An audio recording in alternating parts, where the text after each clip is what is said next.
This is Money Talks. Hi, my name is Ibukun Oyedeji, President CFA Society Nigeria. Join me and a host of other financial industry practitioners for Money Talks with CFA Society Nigeria. Money Talks with CFA Society Nigeria. Let's talk about money. Hello everyone and welcome to Money Talks. Money Talks is a financial literacy program and is brought to you by CFA Society Nigeria. Smart Uzechi is my name. You can call me Captain Smart and you will be financially correct. My guest on the program this evening is Olurotimi Aleshinloye. He is the CEO of Coronation Registrars Limited, a leading provider of securities registrar and data management services in Nigeria. Rotimi has over 20 years cognate experience in management consulting, banking, insurance, and the capital markets. He has strong expertise in digital transformation, working in different verticals across Africa, North America, and China. He has an MBA from Holt International Business School, Boston, USA, and a second-class upper bachelor's degree in agriculture from the University of Ilorin here in Nigeria. He's a member of the Institute of Directors and an associate member of the Institute of Capital Market Registrars. And Rotimi Aleshinloye is my guest on the program this evening. We're going to be talking about the role of the registrar in the capital market. So, ladies and gentlemen, let's say a big welcome to our guest on the program, Rotimi Aleshinloye. I hope I can call you Rotimi on the program. That's fine, yes. Good evening. Welcome to the program. Good evening, Captain So good Smart. to see you. Thanks for having me. How you doing? I'm well. I'm well and excited. I think this is the first time I'm having a registrar on the show. So it's novelty for us here. And we're so good to have you. Many times people have asked me, these registrars, waiting be their work. All these registrars, waiting did they work? So it's an opportunity to hear firsthand from one of the best in the industry and in the business here this evening. You can call us on the telephone 0700 923 923 923. That's the number to call. 0700 923 923 923. If you have any question at all, or you're seeking clarification about registrars, or you're playing in the capital market, you have questions to ask or clarifications to extract from the program this evening, you're welcome to call that number. You can also call 0802 054 4484, or just send us a message on WhatsApp. Perhaps you can record a voice note of not more than 1 minute and send it to us to the number 0817 313 6193. That's 0817 313 6193. As we go straight to the topic this evening, the role of the registrar in the capital market. So, Rotimi, can I start by asking you, first of all, to tell us who is a capital markets registrar? Maybe you can just even start by telling us who a registrar is. And okay, let's restrict ourselves to what we're talking about. Who is a capital market registrar? And as I asked earlier, what's in their work? What exactly do they do? This is not an uncommon question. And thanks for the opportunity to speak to the public on what we do as capital market registrars. A capital market registrar in Nigeria is licensed by the Securities and Exchange Commission, primarily to provide services, specifically the custody and maintenance of the integrity of the shareholder records of a company. And by that, I'm referring to the shareholder details, the shareholder transaction records, as well as any updates that will be required to make on such records. It's important to note as well that these shareholder transactions have impact and implications for the shareholding structure of such a company, and therefore the responsibility, the onus lies with the registrar to maintain accuracy, timeliness, and integrity of the records on the shareholder register, meaning the records of the members of the company. That's quite deep. So now, there are various offers on the capital market now. Everywhere you look or every corner you turn, there's somebody talking to you about, come and take this offer, come and buy into that offer. We have so many of them there. And we hear about rights issues and public offers, as I've said, from, several companies out there. So what's the role of the registrar in all of these? Because in some of the announcements you hear, check the prospectus, talk to the company registrar and all. So where do you find them here? Great question. I think it's important to start by saying that the registrar does not act in isolation or indeed alone. The registrar obviously acts on behalf of the issuing company, i.e. the company looking to raise capital from the public market or indeed the private market. Now, when it comes to rights issue or indeed public offers, registrars' responsibility transcend that entire value chain, i.e. we have specific mandates and obligations before, during and after the offer.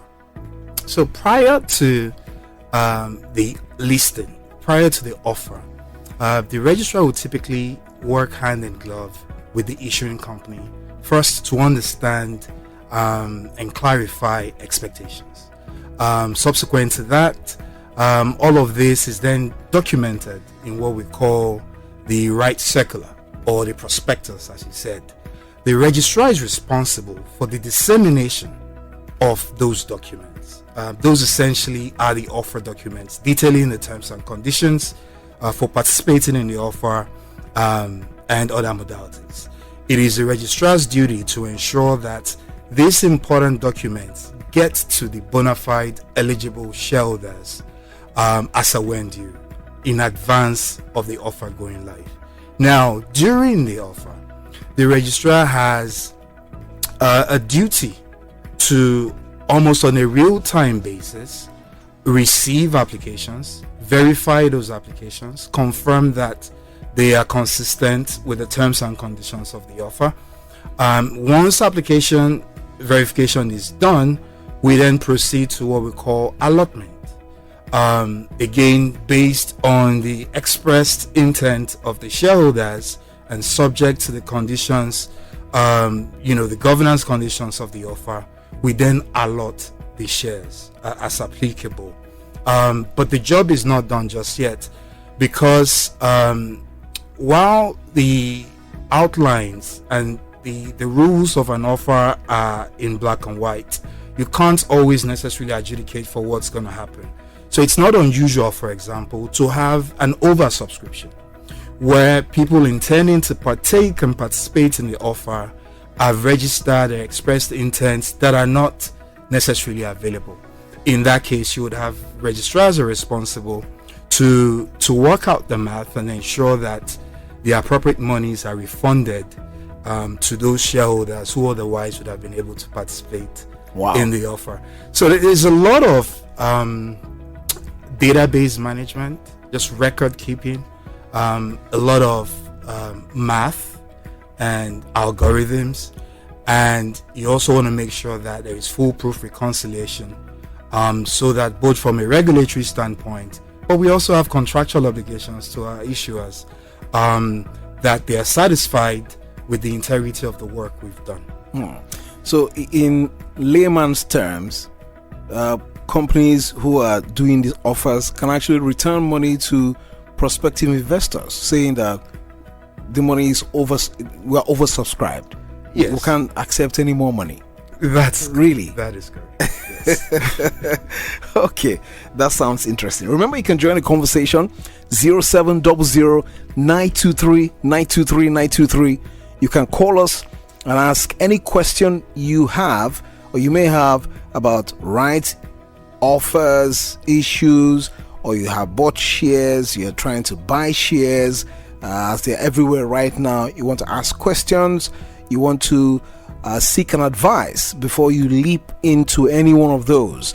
You're going to get professional advice right here, and it's free of charge as long as Rotimi is still here in the studio. But when he leaves the studio, I cannot guarantee that the services are going to be free. So that's what CFA does for you while he's here. So Rotimi, let's go to this other sticking point right here.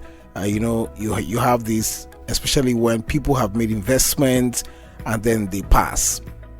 There's a lot of difficulty in trying to retrieve them, and then to those companies you start to hear about unclaimed dividends. In fact, the figures have climbed up to about 200 billion naira. And I have 3 questions in one here. How can the rightful owners of these unclaimed dividends recover them? That's if their relatives even know, or if they're still alive.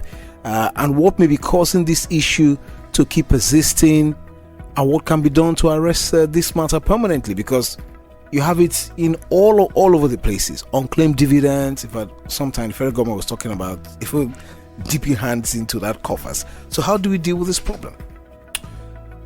Thank you. Another brilliant question. This is a pain point for a lot of shareholders in Nigeria, including prospective shareholders who simply do not want to have to struggle to access their dividends post-investment. There are a number of reasons, I think, why we have an unhealthy backlog of unclaimed dividends in the country. But the good news is we now have, I think, effective solutions in place. There is a strong awareness level and sense of responsibility amongst operators, registrars inclusive, and under the leadership of the Securities and Exchange Commission, a number of platforms have become available wherein all you have to do really is go to these search engines or go to these self-service portals and input your name and your contact details.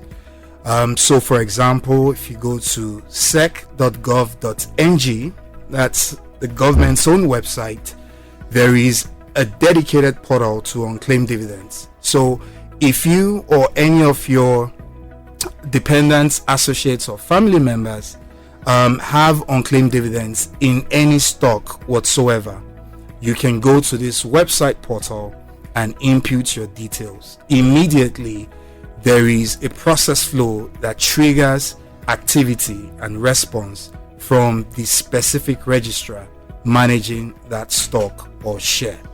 Now, that's from a government standpoint. Individual registrar companies also have similar solutions.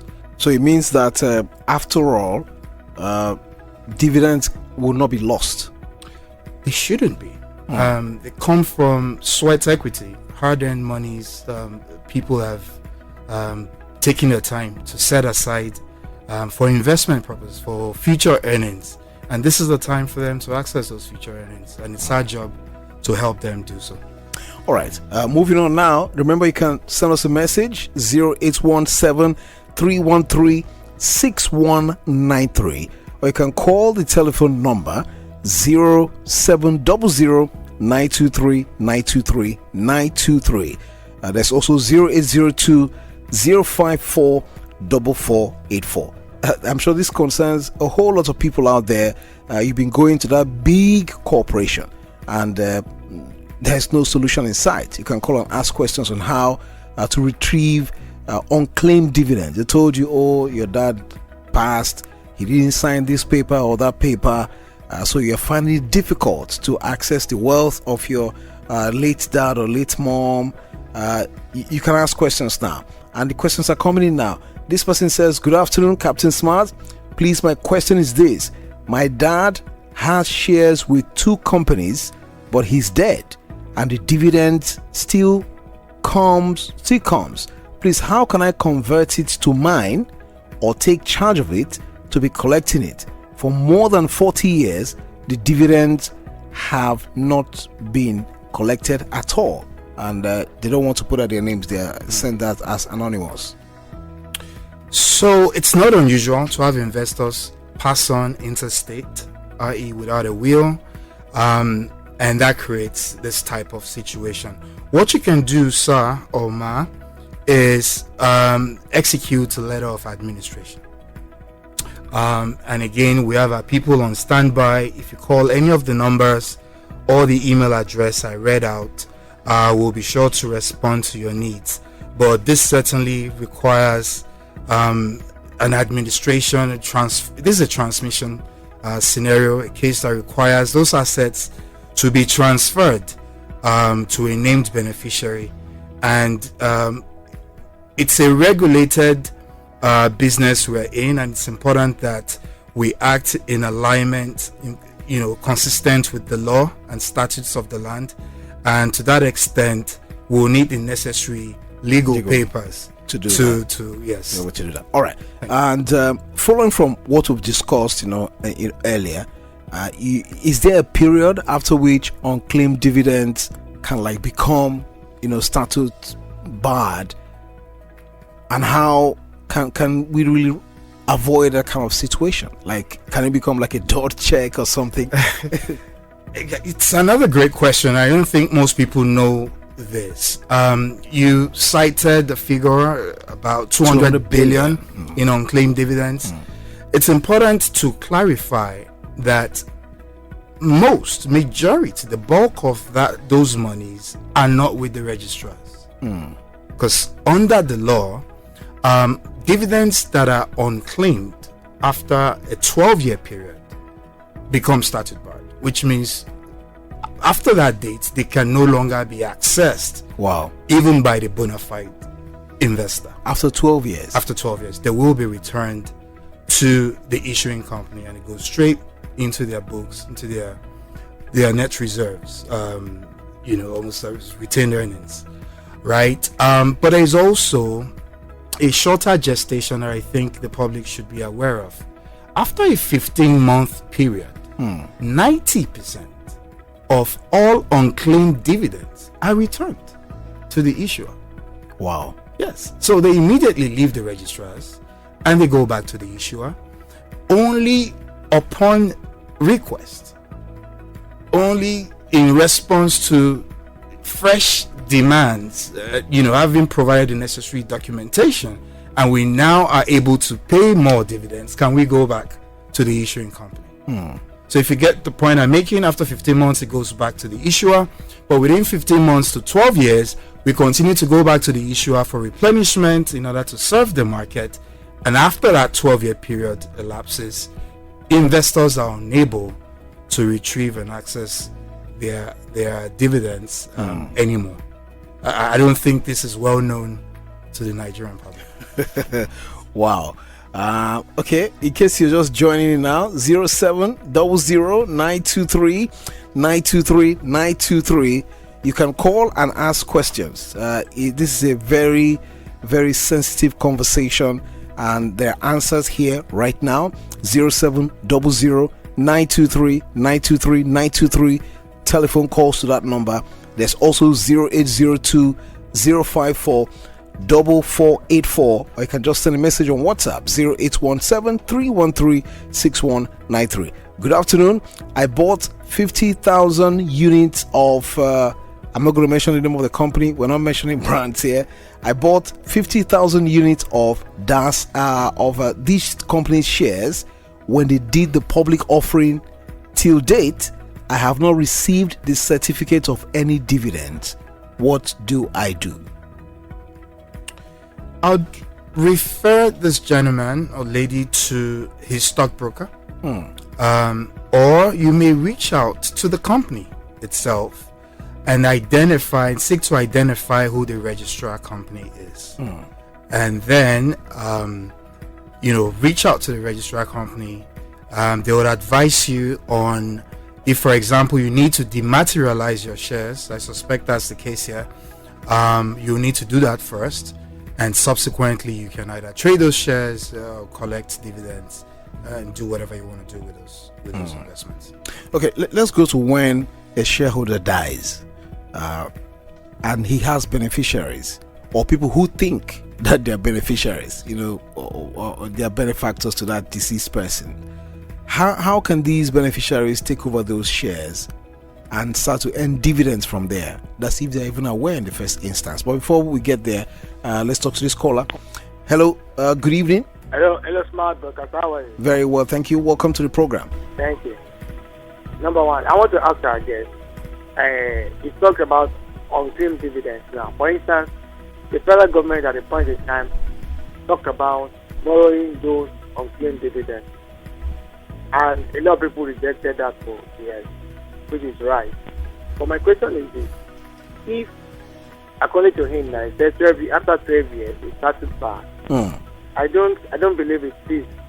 Because at the end of the day, it's a liability to the company. Because the reason why some of them are even unclaimed is not just because some people are dead, because of postal delays, some logistic issue, some people even bought they've lost contact with the registrar and what they have used. And sometimes incompetence on the part of the registrar because from the documentation, whatever, they don't do it right sometimes. So that is responsible. So I want him to now tell me, for instance now, talk about First Bank. First Bank changed its registrar. Sorry for the name, but at least it's not an advert to them. They changed the registrar from First Registrar to another registrar now. So it's been difficult trying to do some documentations and what have you. Are you going to still blame the shareholder, that is investor, for the new registrar not really doing or living up to speed as regards claiming dividends? Okay. That's my question. Thank you. Thank you very much. Over to you, sir. Thank you for the question. So it's throwing some shades as registrars. And indeed, we're probably not without blame. I think there's opportunity for everyone. It's a collective responsibility. Yeah. I would argue that perhaps the most fundamental reason why we have the unclaimed dividends issue is a reflection of the poor quality of data we have in the country. It's very difficult to uniquely identify a person. Wow. It gets even worse when that person has passed on interstate. But again, we're looking for ways by collaborating across the capital markets on how to fix this. After all, we made some progress in the banking sector, with the BVN that then now uniquely identifies every bank account holder. Work is in progress to get us to that point in the Nigerian capital markets as well. So no, I didn't mean to shirk responsibility, but to say that when it comes to the business of data, if it's incomplete, if it's inaccurate, or ambiguous, then we will have processing issues when the time comes for payments, because we need to specifically and uniquely identify the bona fide beneficiary. Oh wow. So to the question I asked before the call came in, when there's a deceased person, how do the beneficiaries, how do they latch on to the dividends right there? But before that time, there's another call here. Good evening, Captain Smart and the guest in the studio. Please, I have a question. My name is Choma. I bought some shares more than 10 years ago in a financial institution, but I haven't gotten any dividend since then. Is there anything I need to do? If so, how do I go about it? It's supposed to be a lucrative stock, but haven't gotten any dividends. Thank you. Please contact your registrar if you know the company. Otherwise, please go to sec.gov.ng. It's a government website that allows you to achieve this purpose. You will be able to input basic details about yourself, and that would guide you on the subsequent process that would allow you attain your dividends, madam. Thank you for the question. So the shareholder has died. How can the beneficiaries take over their shares and earn dividends from them? A letter of 1 minute. A letter of execution is what is required. And these documents are very difficult to get in this country. I won't say very difficult. I agree that it does require some legal advisory that may come at some cost. But we have a streamlined process. Most registrar companies have that. We call it a probate process. Okay. And the intent really is to very effectively and seamlessly transfer shares belonging to folks who may have passed on. And that guy who passed on should have left something to say that these are my beneficiaries. Ideally, with a will, it would be a straight-through process. But without that, we will require a legal document ascertaining that individual as the named beneficiary to that asset. Wow. Olurotimi Aleshinloye is the CEO of Coronation Registrars Limited, and he has been our guest on the program Money Talks this evening by CFA Society Nigeria, and we've been discussing the role of the registrar in the capital market. I'm very sure you have learnt a thing or two or even more from this whole education he has offered us this evening free of charge, courtesy of CFA Society Nigeria. Rotimi, thank you so much for coming this evening. We appreciate you and the enlightening conversation we've had this evening. Thank you, Captain Suwari. And we're looking forward to having you again soon. My pleasure. Thank you. And that's our program for this evening. Whatever you do, be sure that you're always making excellent financial decisions. And that's what you get when you listen to Money Talks by CFA Society Nigeria. Do have a good evening. Captain Smart is my name. Thank you for joining us on this episode of Money Talks, hosted by the CFA Society Nigeria. Stay connected with us on Instagram, Facebook, LinkedIn, X, and YouTube at CFA Society Nigeria. Follow us for more financial insight and update. Keep a date with us next time.